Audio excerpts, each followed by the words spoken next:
ജമ്മു കശ്മീരിലെ അവാമി ആക്ഷൻ കമ്മിറ്റിയും ഇത്തിഹാദുൽ മുസ്ലിമി എന്നീ സംഘടനകൾ നിരോധിച്ചു. അടുത്ത 5 വർഷത്തേക്കാണ് നിരോധനം ഏർപ്പെടുത്തിയതായി കേന്ദ്ര ആഭ്യന്തര മന്ത്രാലയം ഉത്തരവിറക്കിയിട്ടുള്ളത്. സംഘടനകളിലെ അംഗങ്ങൾ തീവ്രവാദത്തെ പ്രോത്സാഹിപ്പിക്കുകയും രാജ്യവിരുദ്ധ പ്രവർത്തനങ്ങളിൽ ഏർപ്പെടുന്നതായും കണ്ടെത്തിയ പശ്ചാത്തലത്തിലാണ് നിരോധനം. കൂടുതൽ വിവരങ്ങളുമായി എസ് നന്ദഗോപൻ ചേർന്നുണ്ട്. നന്ദൻ, എന്താണ് മറ്റു വിവരങ്ങൾ?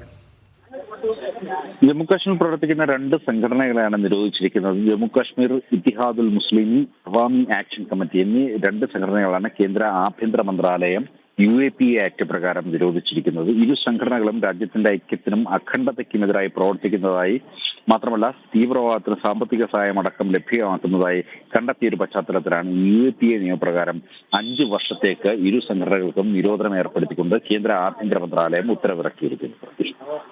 ശരി, എസ് നന്ദഗോപനാണ് വിശദമായ റിപ്പോർട്ടുകൾ നൽകിയത്.